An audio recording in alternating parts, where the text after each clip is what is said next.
Olá, meu amigo, olá, minha amiga, que bom estarmos juntos. É uma alegria poder conversar com você mais uma vez. Estamos no 5º dia nessa caminhada lendo o livro de Provérbios. Provérbios tem muitas lições, Provérbios tem muitos ensinamentos, mas hoje o capítulo 5 é um capítulo muito especial. O capítulo 5, ele apresenta em suma dois grandes ensinamentos. O primeiro, o capítulo 5 fala admoestações, ou apresenta admoestações contra o adultério. E, em segundo lugar, ele apresenta ensinamentos para fortalecer a família, o casamento, conforme Deus criou. Poderíamos dizer que a base do Provérbios capítulo 5 está em Hebreus, no capítulo 13 e o verso 4. Então, antes de começar a ler Provérbios capítulo 5, eu quero ler este texto. Mas vamos orar primeiro? Bondoso Deus e Pai, muito obrigado, Senhor, pela oportunidade de abrir a Tua Palavra. Dá-nos a segurança de poder entendê-la como o Senhor deseja. Ilumina a nossa mente com Teu Santo Espírito. Em nome de Jesus. Amém. Vamos lá então, amigo. Abra a sua Bíblia em Hebreus. Lá no livro de Hebreus, eu já anotei e marquei aqui, capítulo 13 e o verso 4. Diz a Bíblia assim: digno de honra entre todos seja o matrimônio, bem como leito sem mácula, porque Deus julgará os impuros e os adúlteros. Percebeu? Deus exalta o casamento e Ele exalta a relação sexual no casamento. Sabe por quê? Vou ler de novo. Digno de honra entre todos seja o matrimônio, seja o casamento, bem como o leito sem mácula. A palavra leito sem mácula é uma tradução da palavra coito, que deu origem à palavra coito em português, ou relações sexuais. Então, é como se o texto, como não, ele está falando isso, digno de honra entre todos seja o casamento, bem como as relações sexuais realizadas no casamento, no contexto, no compromisso do casamento. Por quê? Porque Deus julgará os impuros e os adúlteros. Impuros, quem pratica relacionamentos sexuais antes do casamento. A palavra impuro é a tradução da palavra porneia, aquele que pratica atos ilícitos sexuais, ou seja, atos físicos ou através da pornografia. E também há uma condenação para os adúlteros.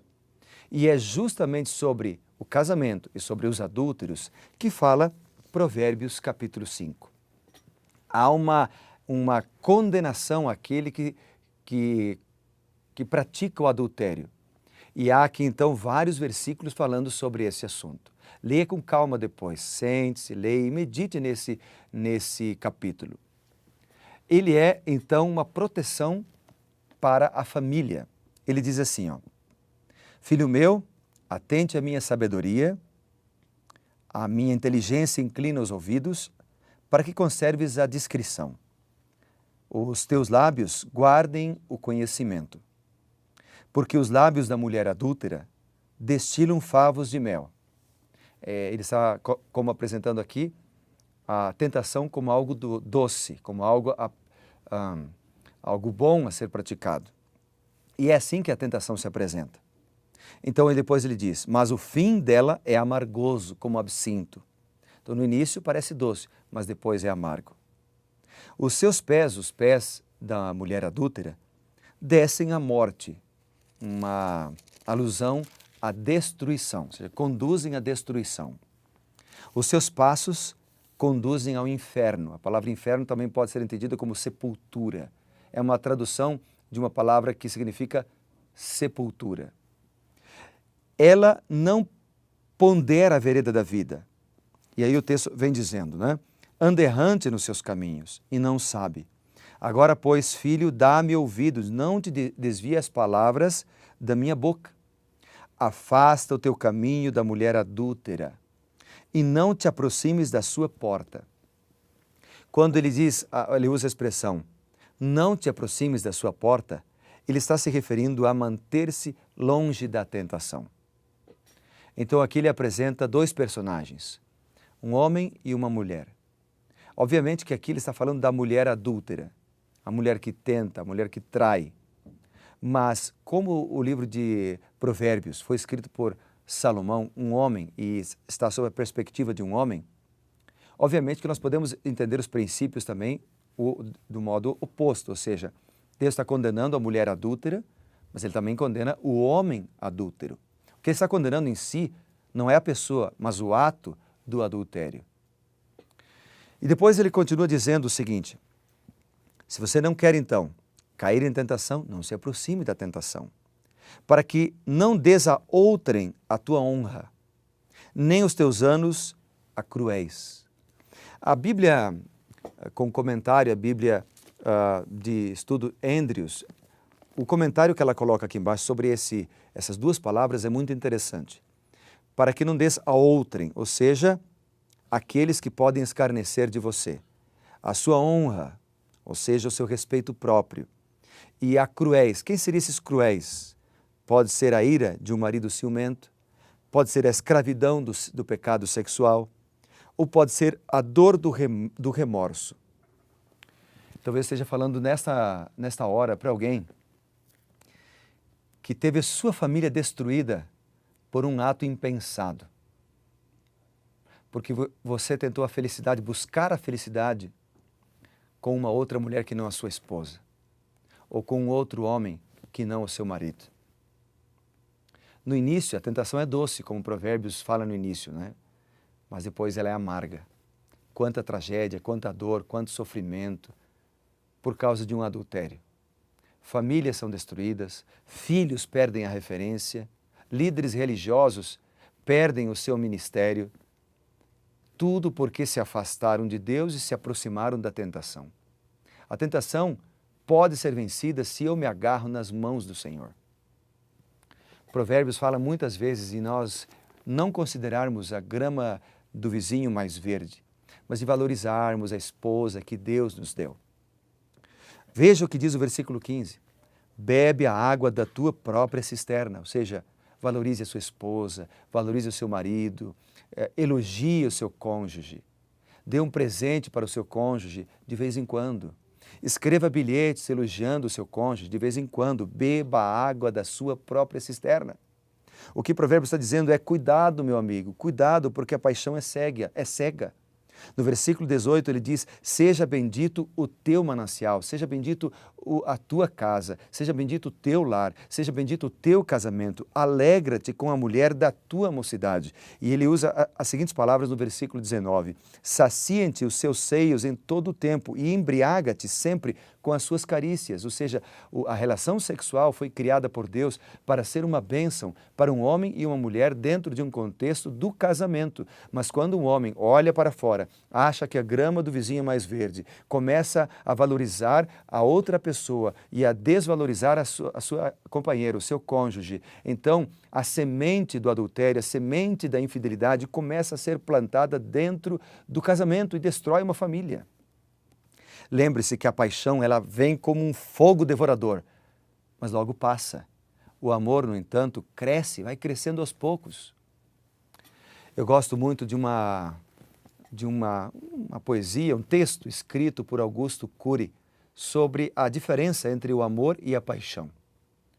E eu quero ler para você esse texto porque acho que tem a ver com Provérbios capítulo 5. Está aqui no meu celular. O texto, ele diz o seguinte: vejam só, a paixão é insegura, o amor confia.